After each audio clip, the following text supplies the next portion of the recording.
auprès des pauvres comme Jésus est en liberté. Vœux de pauvreté, dons et engagement. Célébrer le 200e anniversaire de la profession des premiers vœux de nos sœurs suppose pour nous, en plus de la célébration reconnaissante, le cadeau d'un temps idoine pour approfondir ce qu'il signifie aujourd'hui et dans une perspective de futur immédiat, les vœux de notre profession religieuse. Dans cette réflexion partagée, nous allons nous centrer dans le vœu de pauvreté, en comment nos premières sœurs l'ont vécu et comment il s'est maintenu comme pivot de notre spiritualité et de notre mission. Nous nous pencherons sur la réalité humaine et sociale de notre moment pour redécouvrir comment vivre et exprimer aujourd'hui ce vœu pour être signe de l'engagement vital de la vie consacrée dans l'Église. L'expérience du vœu de pauvreté dans nos origines et dans notre chemin de congrégation. Depuis le début de notre cheminement comme congrégation, nos fondateurs et nos premières sœurs vivent une expérience fondamentale qui sera déterminante dans leur spiritualité et dans leur manière de vivre. Ils veulent se donner à Dieu et suivre Jésus en s'identifiant avec Jésus pauvre, incarné spécialement dans les pauvres. Philippiens chapitre 2, versets 3 à 8.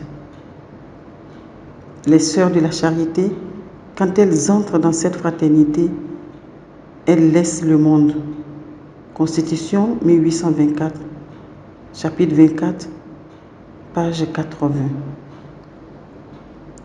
Elles vivent comme dans une seule réalité globale, le désir de suivre Jésus et de s'identifier avec lui, pauvre et humble. Vivent les traits de son abaissement et servir spécialement comme lui, les pauvres, ces pauvres. Et tout cela exprimé par une vie simple, austère et humble.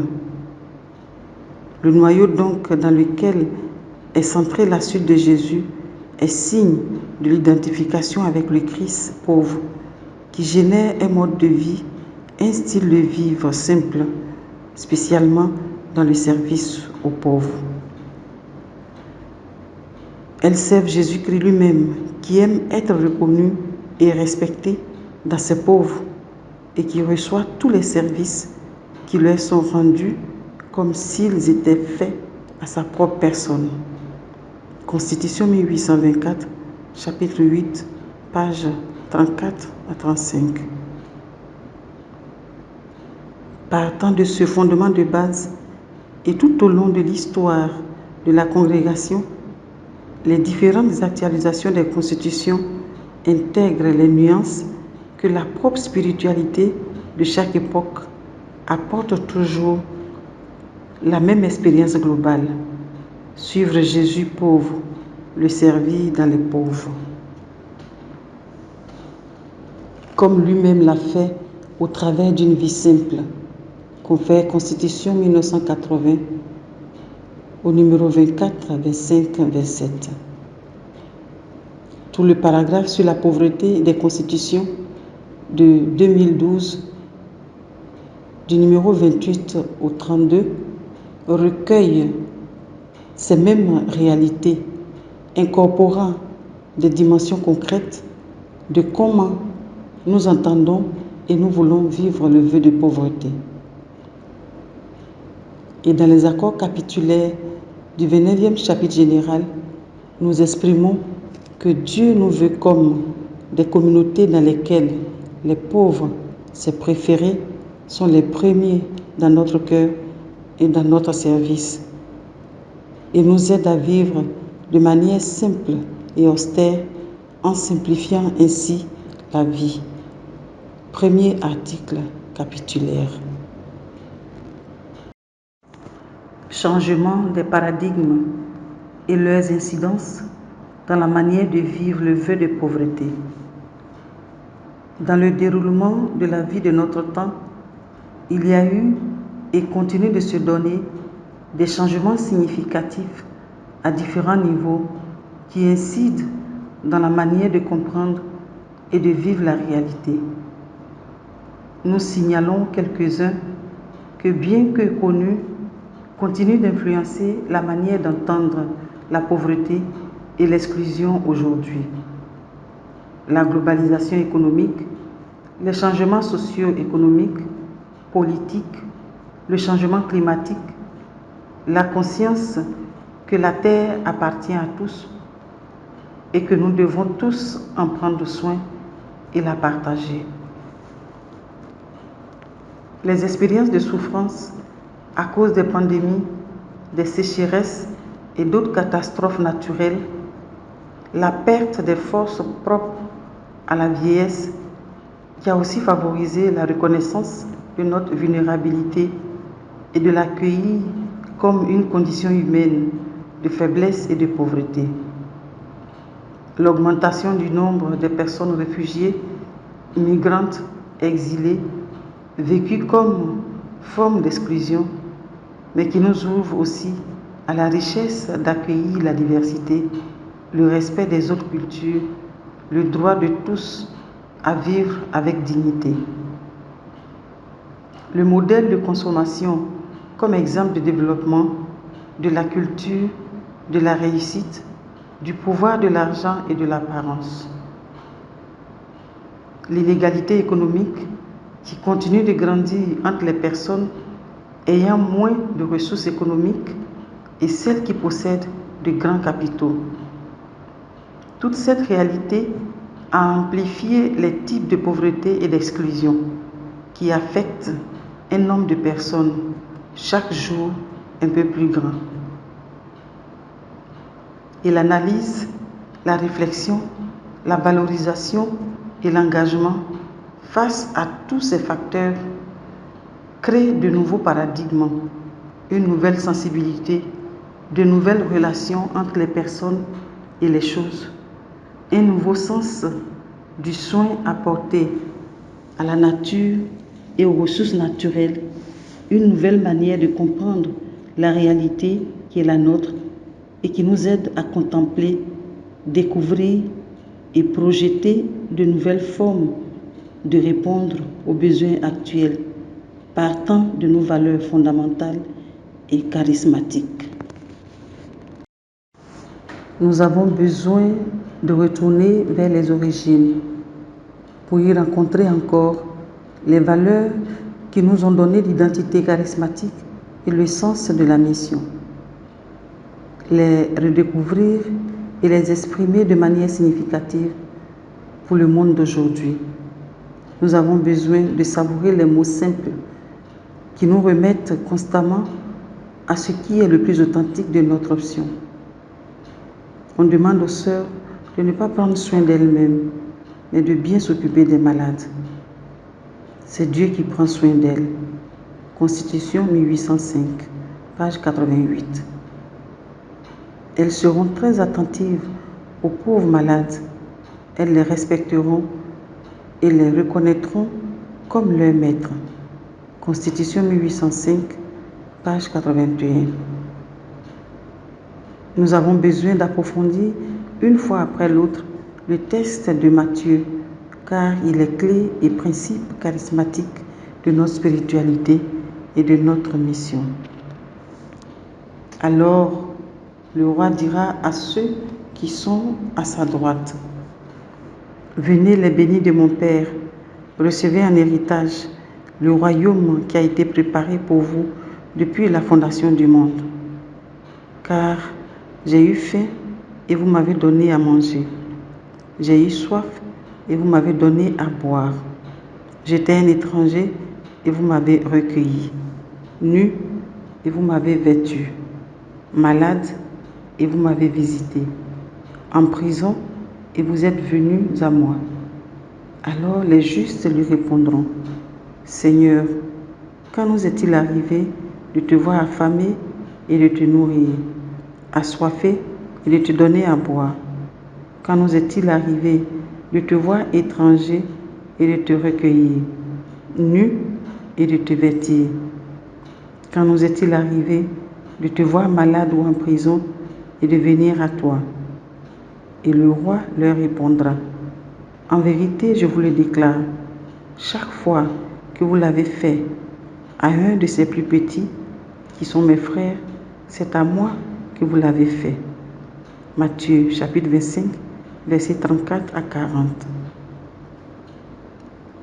Nous avons besoin de laisser résonner le « c'est à moi que vous l'avez fait » comme un appel et un engagement à continuer d'actualiser le soin, le service aux plus nécessiteux et d'y voir Jésus présent en eux et en train de recevoir les petits services réalisés et ainsi réactiver l'expérience de le voir dans les personnes, dans les événements, dans les plus vulnérables dans la vie. Comment vivre et exprimer la signification du vœu de pauvreté dans la vie consacrée actuelle? Partant de ce regard global, contempler et prier de l'intérieur de nous-mêmes, nous avons besoin de nous unir à la réflexion pour nous demander comment vivre et exprimer la signification du vœu de pauvreté dans notre monde d'aujourd'hui. Nous sommes conscientes du fait que la vie consacrée vit, dans ces temps, une situation de carrefour, des défis, du besoin de se rencontrer elle-même dans un contexte différent que non seulement présente les changements significatifs, mais aussi un nouveau modèle de société. Nous avons besoin de tourner le regard vers Jésus. Ayez entre vous les mêmes sentiments du Christ. Lui, qui étant de condition divine, n'a pas considéré comme une proie à saisir d'être égal à Dieu. Mais il s'est dépouillé, prenant la condition de serviteur. Devenant semblable aux hommes, il s'est abaissé, devenant obéissant jusqu'à la mort sur une croix. Philippiens chapitre 2, versets 5 à 8. Le texte des Philippiens nous montre l'humilité et la pauvreté qui ont vertébré sa vie. Il se dépouilla, il se vida de soi-même. Il n'a pas utilisé son prestige ni son pouvoir. Il se fait semblable aux autres, semblable à ceux qui souffrent, à ceux qui ont faim. Il paria par les humbles et les simples et les derniers. Il les a reconnus comme étant les premiers. Le vœu de pauvreté nous engage à nous donner sans limite, sans condition, en toute liberté, tel que Jésus l'a fait.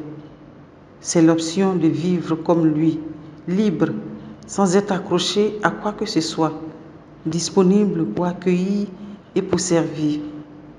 Cela nous rend conscients du fait que nous ne nous appartenons pas, que notre vie est entre les mains du Père et que c'est une vie donnée dans le service des autres. Le vœu de pauvreté jaillit de l'expérience de nous sentir don de Dieu, de son amour gratuit, quand nous sentons vulnérables, radicalement nécessiteux de lui, il nous accueille et nous invite à partager sa vie et la nôtre avec les pauvres. Vivre ces attitudes de priorité envers le plus faible, même si nos contextes vitaux ne sont pas ceux d'une pauvreté réelle et concrète.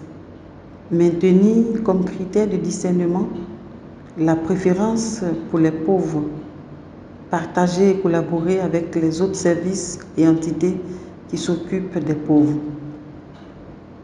Suivre Jésus avec l'engagement vital du vœu de pauvreté suppose aussi marcher avec nos contradictions qui sont sur nous, bien loin peut-être de nos rêves et projets. Et cela demande surtout de suivre passionnément un Dieu qui se fait l'un de nous, qui s'incarne dans une situation de dépouillement et d'exclusion, qui se présente fragile, sans toit, rejeté, qui assume depuis le début toute fragilité humaine, comme étant l'expression de l'amour gratuit de Dieu qui libère et qui sauve. Peut-être c'est le bon moment pour dire au Seigneur, une fois de plus, que nous voulons lui donner la vie en toute pauvreté et en toute liberté, en accompagnant les plus faibles et en laissant que le c'est à moi que vous l'avez fait devienne élan et engagement de notre vie. Question pour la réflexion personnelle et communautaire. Avec quelles attitudes de Jésus nous devrions continuer de rendre présent aujourd'hui le vœu de pauvreté? Quels sont les gestes, les services, les actions avec lesquelles nos premières sœurs ont vécu et que nous devrions rendre prioritaires dans notre vie quotidienne aujourd'hui? Quelles réalités de notre vie personnelle, communautaire et de congrégation aurons-nous à modifier dans le domaine de la pauvreté pour être crédibles dans le monde d'aujourd'hui? Comment harmoniser la réalité de nos forces avec l'engagement à répondre aux nécessités de pauvreté et d'exclusion dans notre société? Envoyez à la déléguée provinciale de formation et spiritualité de votre province le résumé de votre partage communautaire. Nous avons besoin d'accueillir l'appel de l'Église. Devant tout ce que nous avons contemplé autour du processus des situations d'exclusion et de pauvreté, l'Église nous appelle à vivre en sortie vers les périphéries existentielles. Le mot du pape François exprime depuis le début de sa mission comment lui, il voudrait une Église pauvre pour les pauvres, des paroles qui marquent et qui orientent sa préférence pour les pauvres, les réfugiés, les malades, les migrants. Comment Jésus montra une spéciale sensibilité vers les derniers. Et cette préférence, le pape François l'exprime avec ses attitudes personnelles, ses gestes pastoraux et sa doctrine, laquelle, depuis la première exhortation apostolique, Evangelii Gaudium, numéro 53 et 60, jusqu'aux différentes nuances des contenus de ces journées des pauvres, maintient toujours vivant l'appel à l'engagement de vivre la pauvreté et de servir les pauvres. Notre fidélité créative, qui parie pour vivre une vie consacrée, mystique et prophétique au service de la vie, a besoin d'harmoniser la mystique, la rencontre permanente et sereine avec Dieu et avec la prophétie pour être attentif à n'importe quel type de pauvreté ou d'exclusion qui causerait des blessures dans le cœur du monde. C'est la raison pour laquelle nous sommes appelés à accompagner des situations qui puissent empêcher le droit des personnes à vivre avec dignité et à partager l'effort et le chemin pour que tous ils puissent avoir une vie en abondance. De là qu'il serait bon d'approfondir, valoriser et exprimer le vécu du vœu de pauvreté, partant de différentes attitudes, dimensions et actions qui offriraient le visage global de l'engagement charismatique pour suivre Jésus, pauvre, près des pauvres, avec un style de vie simple et offrant service et vie pour que tous aient davantage de vie. Ensuite, voyons celles qui pourraient être des caractéristiques qui montreraient avec simplicité notre vœu de pauvreté. Vivre le vœu de pauvreté comme une expérience passionnante de suivre Jésus, Dieu incarné, pauvre, vulnérable, qui nous invite à partager sa même vie en partageant notre vie avec les pauvres. Créer des relations d'égalité, de service, de respect et d'accueil de la diversité. Essayer de vivre en liberté face à la pression de la consommation, du désir d'accumuler, de tenir le pouvoir et de dominer. Travailler pour le dessaisissement permanent. Assumer et partager la propre vulnérabilité. Faire un usage responsable et soutenable des biens de la terre. Être disponible pour sortir sur les chemins des périphéries existentielles dans la solidarité et en pleine liberté. Assumant progressivement les engagements affectifs et crédibles pour les pauvres, en priorisant le soin, le service et la défense de leurs droits. Exprimer ces valeurs dans une vie simple, humble, libre et partagée en communauté.